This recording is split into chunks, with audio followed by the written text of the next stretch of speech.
My synthetic bad luck. I'll put down 50K on violent outburst, I shouted, startling a few of the other players at the table. My intention was to project confidence, asserting myself as the only female in the otherwise entirely male player pool. It was my first game, after all.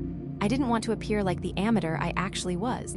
So, I had been dead silent and nearly motionless for the prior 2 hours, quietly observing how my competition played tipping point, waiting for the opportune moment to strike. Jittery nerves had unfortunately gotten the better of me, though, and my declaration came out as more of a schizophrenic yelp rather than a firm statement of belonging. After I placed my bet, there was a long pause as we waited for the arbiter to respond. Big red letters above the game's central monitor read, SBL, OLIVIA, and adultery. Asterisk baseline depression sadness. Asterisk reactions, 2, 1 for anger, 5, 1 for loss of consciousness, 10, 1 for violent outburst place wager now. You sure you want to do that, sunshine? Olivia never tipped before, no matter what the house puts her through, slurred the arbiter, a southern gentleman lounging across the table from me. Didn't love my assigned alias, but it wasn't my choice. They're given to you by the house, listed in bold under the rules and regulations in the welcome email. Yes. Ooh, I trailed off, glancing down at the seating chart. Albatross, I'm sure. The grizzled man clucked his tongue and nodded at the concierge working the leaderboard. All right, darling. Biting my lip, I prayed that my background in psychotherapy would prove useful for once, and I slid all my chips into the middle of the sleek wooden table. Between the foreclosure on my house and the recent unemployment, my bank account was dwindling fast. I needed the win. I needed the win badly.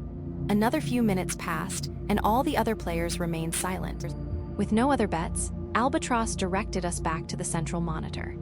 Through hijacked cell phone cameras, laptop webcams, and CCTV feeds, we watched the 23-year-old Olivia navigate her day, unaware of her invisible tormentors and voyeurs. Here's the premise.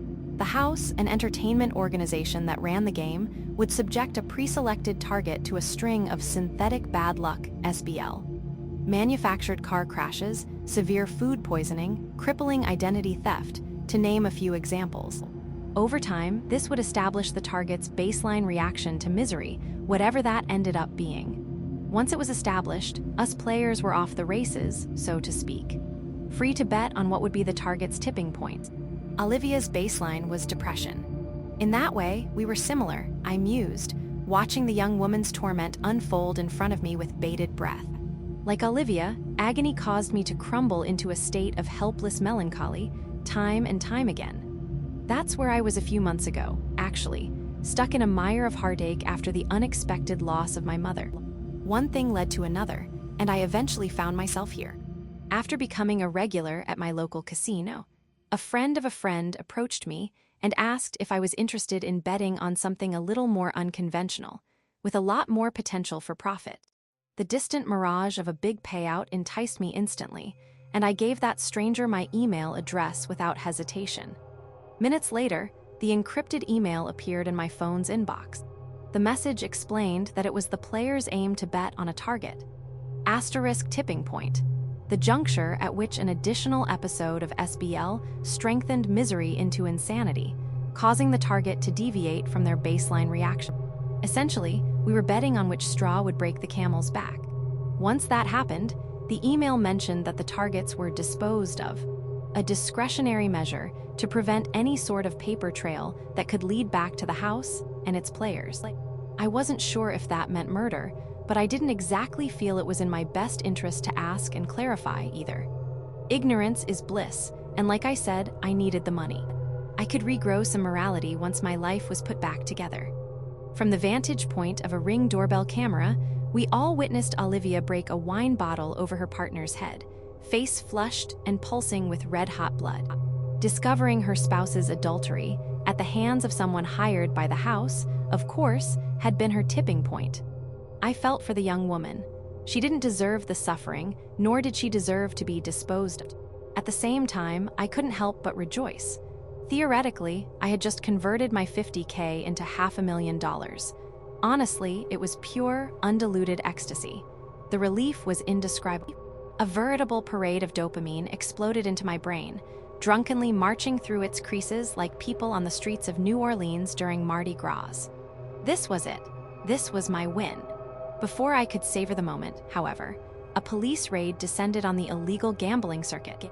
As I was walked out of that basement by a police officer, handcuffs burning my wrists and my head held low, hot began tears welling up under my eyes. All the hope I had felt just minutes before fizzled out of my deflating heart, diffusing to my skin and leaking from my pores into the night air, leaving me cold and breathless. On the way to the cruiser, I passed Albatross, his chest pressed against a different cop car, and the expression on his face perplexed me. I could have sworn I saw him smiling. When I got home today after spending a night in jail, depression hit me like a sledgehammer. I stumbled around my apartment aimlessly, completely defeated by the circumstances, face contorted into an immovable frown. But in the last 30 minutes, my sorrow's been completely erased by a much hungrier emotion. Absolute fucking terror. I was checking my emails, seeing if I could find the message that included the rules to tipping point. I mean, I had technically won. At the very least, the police's intrusion should invalidate my bet, and I should get my $50K back. It was a Hail Mary, sure, but I didn't know what else to do. That said, the damn thing was nowhere to be found, and certainly didn't delete it. My search was interrupted by another email. Apparently, someone had opened multiple asterisk lines of credit in my name, and I was now in the hole for another $10K. In a heartbeat, I felt an unfamiliar emotion crackle at the base of my skull, wild, reckless fury.